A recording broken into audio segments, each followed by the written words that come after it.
SLST নবম দশমের science সাবজেক্টের basically আজকে তিনটে পার্টি আমি কাট অফ নিয়ে এসেছি। আমি ইতিমধ্যে আমার চ্যানেলে কিন্তু আর্টস সাবজেক্টে বেঙ্গলি, ইংলিশ, হিস্ট্রি এবং জিওগ্রাফির সম্ভাব্য কাট অফ প্রকাশ করেছি এবং আমি সে নিয়ে অলরেডি ভিডিও পোস্ট করেছি।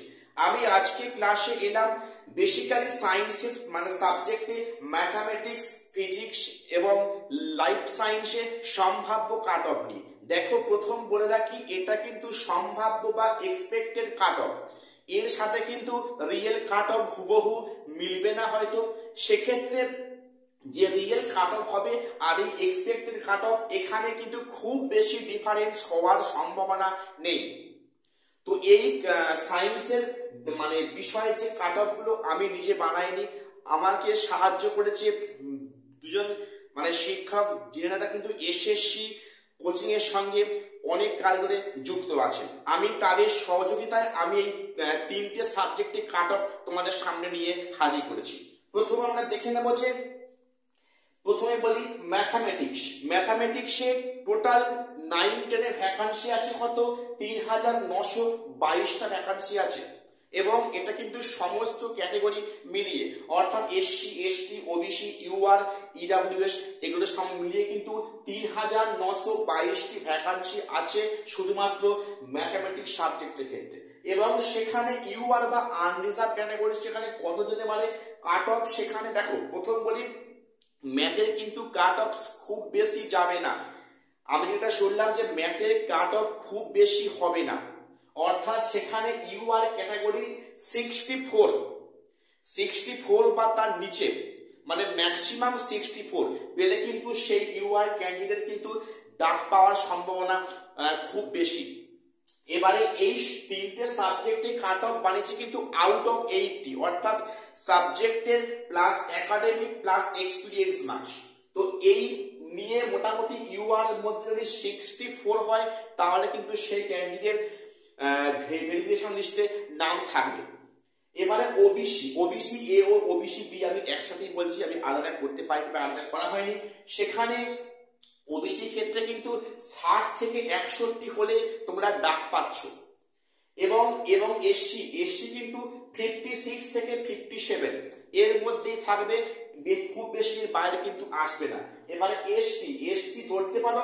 দেখো, সায়েন্সে কিন্তু এসটি ক্যান্ডিডেট খুবই কম, ম্যাথে তো খুবই কম। সেখানে 42 থেকে 45 ওর বেশি কখনো আসবে না। এসটি 45 এর ওপরে কখনোই যাবে না, এটা অবাস্তব হয়ে যাবে। সেখানে 42 থেকে 45। এবারে ইডব্লিউএস সেখানে আছে কত? 35 থেকে 38, অর্থাৎ ইডব্লিউএস ক্যান্ডিডেট এবং এসটি সায়েন্সের যারাই ডাক পাবে ভেরিফাইয়ের জন্য, তারা কিন্তু ইন্টারভিউ এবং তাদের অবশ্যই প্যানেলের নাম থাকার সম্ভাবনা খুব বেশি, কারণ এই সাবজেক্টে কিন্তু ইডব্লিউএস ক্যান্ডিডেট খুবই রেয়ার। তো ইডব্লিউএস 35 থেকে 38 কিন্তু স্কোর করতে পারলে আউট অফ 80 সে ডাক পাবে এমনটি সম্ভাবনা। এবারে আসি লাইফ সায়েন্সের ভ্যাকান্সি কত আছে? 3911টি এবং সেখানে সেখানে ভ্যাকান্সি কত আছে? 64 থেকে 65 এর মধ্যে থাকবে কিন্তু। এবং ওবিসি কত আছে? 61 থেকে 62 এবং সেখানে এসসি কত আছে? 55 থেকে 57, এসটি কত আছে? 41 থেকে 43 এবং ইডব্লিউএস এখানেও কিন্তু অনেকটাই কম নামবে, 38 থেকে 40। তো এই গেল লাইফ সায়েন্সে, যেখানে ভ্যাকান্সি কত আছে? 3911টি। এবারে আসি ফিজিক্যাল সায়েন্স, যেখানে টোটাল ভ্যাকান্সি 4352টি এবং এটা ফিজিক্স কেমিস্ট্রি মিলিয়ে। ফিজিক্যাল সায়েন্সের 4352, যেখানে ইউআর কত আছে? 60 থেকে 61 এবং এই থাকছে কাট অফ, এর উপরে কিন্তু যাওয়ার কোনো সম্ভাবনা নেই। এবং ওবিসি এ ও বি মিলিয়ে আছে 55 থেকে 57, এসসি আছে 50 থেকে 51, এসটি আছে 43 থেকে 45, ইডব্লিউএস থাকবে 35 থেকে ম্যাক্সিমাম 37। দেখো, আমি কিন্তু এগুলো অনলি ফর মেল বললাম, ফিমেলে তোমরা এর থেকে 2 থেকে 3 নাম্বার কম রাখবে। অর্থাৎ আমি যে সম্ভাব্য তোমাদের কাট অফ বললাম, এর থেকে 2 থেকে 3 যাবে কিন্তু ফিমেলদের ক্ষেত্রে।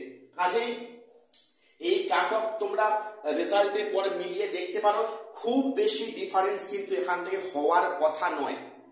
ঠিক আছে, সেটা আগামীকাল রেজাল্ট যদি প্রকাশিত হয় সেটা প্রত্যেক আমরা দেখে নেব। তো আজকে আমি এটুকুই আপডেট দেওয়ার ছিল, দেখা হচ্ছে পরে কোনো আপডেট নিয়ে।